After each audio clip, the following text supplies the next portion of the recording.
Hello po mga ka-Jesnabs, welcome back po sa ating channel. Pag-usapan po ulit natin itong basic monthly pension. This time ay kung 20 years ka pa lang in service tapos step 5 ka na, then gusto mo nang mag-retire sa year 2026. Ito po ay from salary grade 1 to salary grade 22. At dito ay i-discuss ko rin kung paano ko ito i-compute, ano? Let's go! Una ay ito. How I compute the approximate monthly pension. So ito po yung nakasaad sa GSIS, ano? Paano ito kinocompute? So yung basic monthly pension ay equal to 0.025 times the annual average monthly compensation plus the 700 times the number of years of your payment sa premium. Pero yung nakalagay ko lang ang inilagay ko lang dito ay years in service. Tapos yung average monthly compensation or sweldo, yan po ay average ng 36 months. So, kung next year ka pa magre-retire, kaya yung approximate na average niyan ay yung sweldo mo ngayon. Kasi 'di ba, may increase kasi may increase naman kasi next year. Kaya tapos itong sweldo ngayon ay dinagdagan. Kaya average, I take that as the average monthly compensation. So, yun po. Pero ito lang po ay sa years in service, ito lang po ay talagang 20 years lang, no? 20 years. At itong computation nito ay applicable lamang kung kayo ay 15 years in service and above, ano? Kung sa below 15 years, iba po yung computation. Okay, so punta tayo sa laman ng aking vlog. So ito po yung table, para sa basic monthly pension, 18 months benefit, tapos yung lump sum. Kung kayo ay magre-retire next year, tapos naka 20 years ka na in service at step 5. Ito, salary grade 1, diretso tayo sa basic monthly pension, that is 7,604. Tapos yung 18 months ay 136,881. Yung lump sum ay 456,270. Ito pong computation nito sa 18 months at saka lump sum, ito po ay kung wala kayong utang sa GSIS. Kung may utang kayo, nag-iiba po yan. Okay, salary grade 2, BMP is 8,000 may get. 18 months ay 144,000 may get. So, yung lump sum ay 482,000. Tapos sa salary grade 3 ay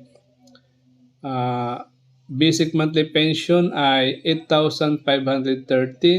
18 months ay 153,234. Lump sum ay 510,780. Salary grade 4, basic monthly pension ay 9,018.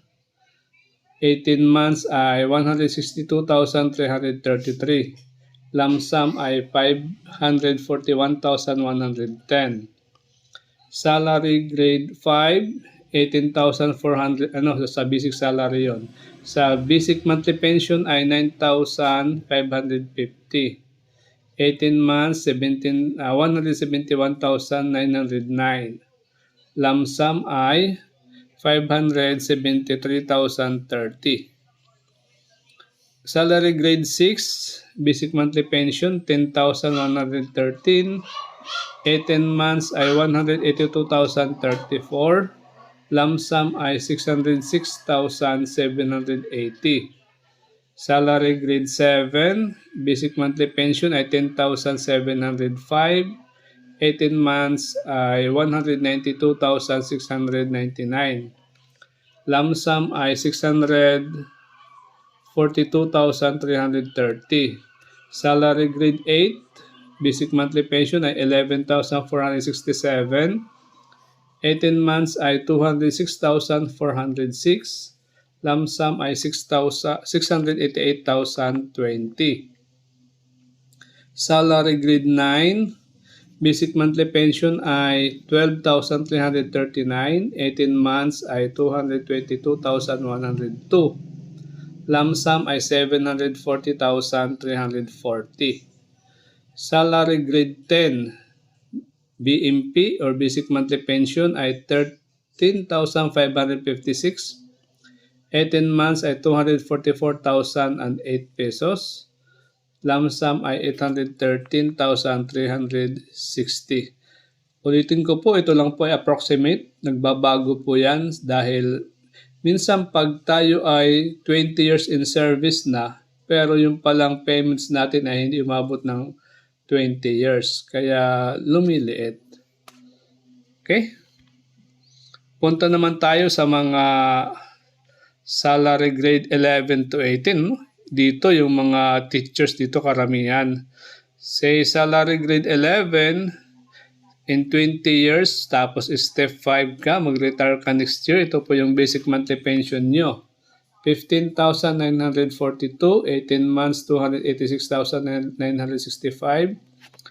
Lump sum ay 956,550.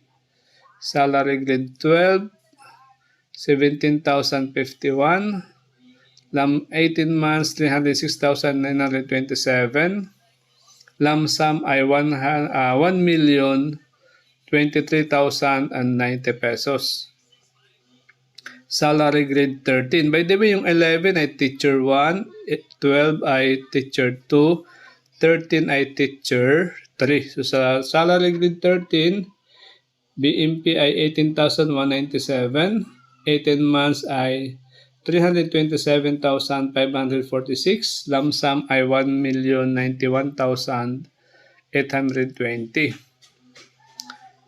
Salary grade 14, basic monthly, sa BMP, 19,559. 18 months ay 352,071. Lump sum ay 1,173,570. Salary grade 15, basic pension ay 21,262. 18 months ay 382,716. Lump sum ay 1,275,720. Salary grade 16. So ito ay HT1, yung 14, yung 15 HT2, 16 ay HT Head Teacher 3, no?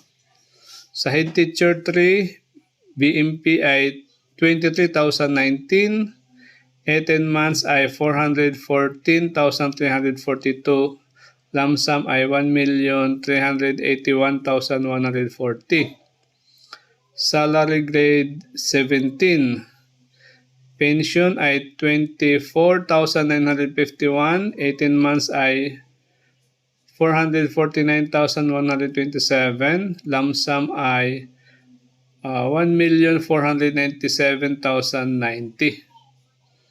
Sa salary grade 18, sa mga master teacher 1, basic monthly pension ay 27,078.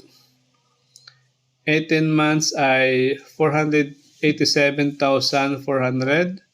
Lump sum ay 1,624,680. Master teacher po ako. Siguro pwede na akong mag-retire, pero marami pang utang, hindi lang wag lang muna, no? Okay, so move tayo. Ito sa mga principal MT2, MT3, sa mga principal 1, 2, 3 at saka 4.